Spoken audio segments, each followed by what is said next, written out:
बघा, आमची भूमिका स्पष्ट आहे। जर आम्हाला पाणी त्यांनी 15 दिवसाचं आश्वासन दिलेलं आहे, त्या 15 दिवसांमध्ये जर पाणी व्यवस्थित झालं नाही, रेग्युलर झालं नाही, गटाराच्या पाण्याने यांना आंघोळ घालू अधिकाऱ्यांना। आता आमचा संयम संपत चाललेला आहे, कोणत्या लेवलला जाऊ आम्ही सांगू शकत नाही। आता या इथे आजी आहेत, या पाणी घेऊन आलेल्या इथे हंडा घेऊन, त्या अधिकाऱ्याला म्हटलं हंडा जरा हातात धर, त्याला हातात धरता येत नव्हता आणि या बाईंनी कसं काय हंडा उचलायचा डोक्यावरती। भाई यांना ते सुद्धा कळत नाही, आपल्या आईच्या वयाची बाई हंडा घेते आणि आपण हंडा घ्यायला काकू करतोय।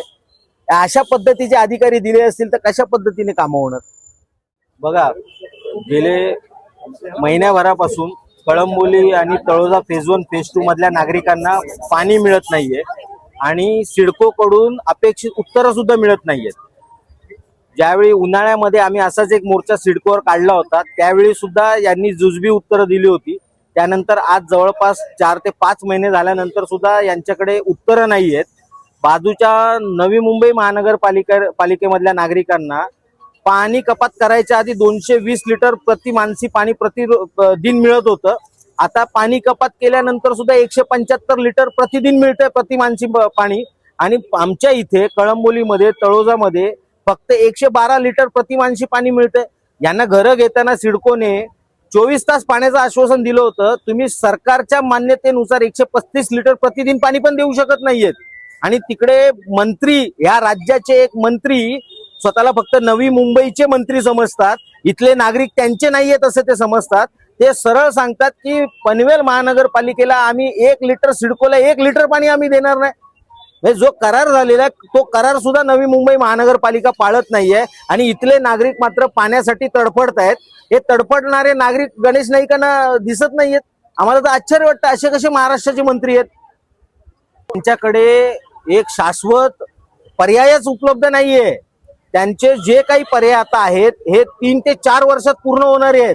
आता या शहराची गरज जवळपास 30 MLD पाण्याची आत्ता आहे। हे बाजूच्या नवी मुंबई एअरपोर्टला आता सुद्धा 2 MLD पाणी आणि अजून पुढच्या 3 ते 4 महिन्यामध्ये 10 MLD पाणी देणार आहेत। परंतु इथल्या नागरिकांच्या 30 MLD पाण्यासाठी यांच्याकडे काही सोय नाहीये। आजही इथे 21-22 MLD पाणी फक्त मिळतंय। आमची गरज 30-35 MLD ची आहे। हे उरले, हा जो मधला गॅप आहे 8 ते 10 MLD पाण्याचा, हा सुद्धा कसा मिटवायचा यांना कळत नाहीये। आता आम्ही काय करायचं? आम्ही आमची डोकी फोडायची की अधिकाऱ्यांची डोकी फोडायची?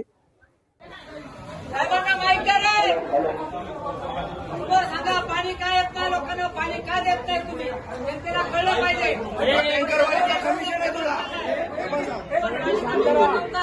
अधिकाऱ्यांना पहिलं त्यांचं म्हणणं मांडू दे, त्याच्यानंतर आपण आपलं म्हणणं मांडू। फक्त तुम्ही जर बाजूला सरकला तर आम्हाला बोलता येईल आणि तुम्ही सरकार आहे, तुमच्या साहेबाला काय नाही करत आम्ही करायचं असतो ना, अशा नसतो आलो सर का बाजूला त्यांचं प्रोडक्शन ठेवा, बाजूला ठेवा, त्यांना बघू देता ना आम्हाला ते आंघोळ करतात की नाही करतात, आज काय परिस्थिती आहे। बाहेर अहो खाली आला काय, तुम्हाला काय कोण चावताय का? खाली घेतो तुम्हाला कोण चावताय सांगा आम्हाला।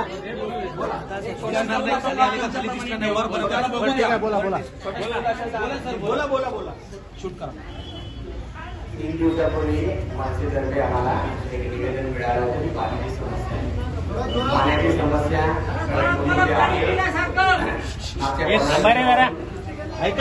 प्रमाणात पाणी पुरवठा होत असल्यामुळे आपल्या कळंबोलीमध्ये पाण्याची समस्या उद्भवलेली आहे।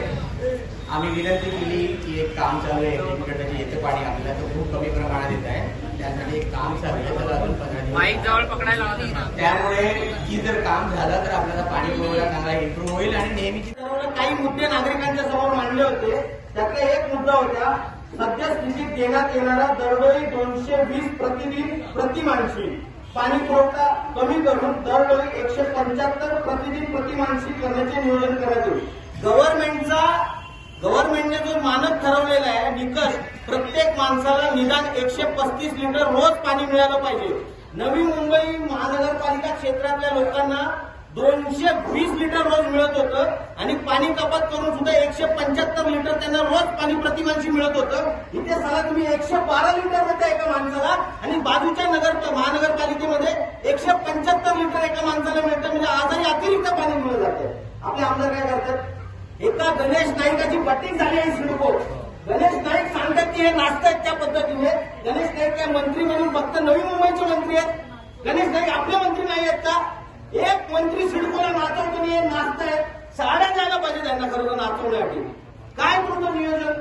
तुमच्या सिडको पंतप्रधान आवास योजना करते, किती नवीन बनवताय? काय योजना आहे त्यांची पाण्याची? स्वतः यांचं सिडकोचं पत्र आहे. सिडकोचं पत्र आहे, काय बोलतायत बघा. यांनी सिडकोने 26 वेळा आतापर्यंत खरं आहे की नाही, 26 वेळा तुम्ही पत्र दिलेलं आहे. तुम्ही आता 2 मिनिटं काही मध्ये बोलायचं नाही. 2 मिनिटं नंतर आणि नंतर महानगर अध्यक्ष बोलतील, बाकी कुणी आता मध्ये बोलणार. ओके, शांततेने ऐकून घ्या सर्वांनी. रास्ता आहे, पाण्याचा विषय आहे, सिरियस आहे, मला त्याची जाणीव आहे. एवढा अफवा दिसत आहे, त्याच्या मागे काय गांभीर्य आहे त्याची मला जाणीव आहे आणि त्याच्यामध्ये आम्ही कामाच्या मागे पण लागलो आहे, ते काम झालं पाहिजे. मी तुम्हाला आता सांगितलं की ते आसोडगावला काम चालू आहे, सोपं काम नाही, त्याला वेळ लागणार आहे. आता आपल्याकडे जी क्वांटिटी यायची आता 21 ते 22 एव्हरेज क्वांटिटी दिलेलं आहे. 28 आलं की आपलं पुरेसं पाणी होतं. त्यासाठी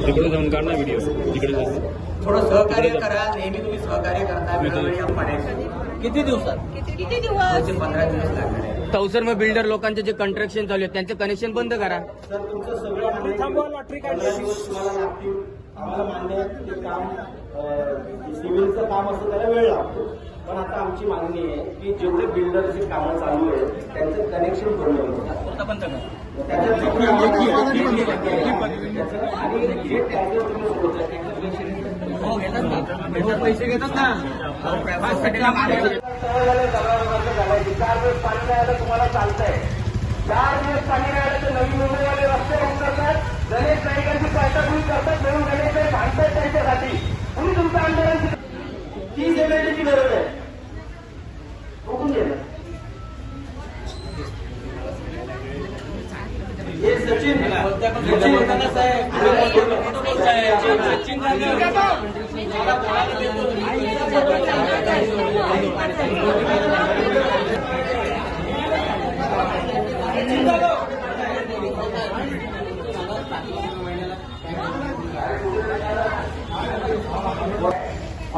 तुम्ही किती काय पाणी पैसे घेतले तर पूर्ण तुमच्याकडून पैसे घेतले काय सांगितलं होतं?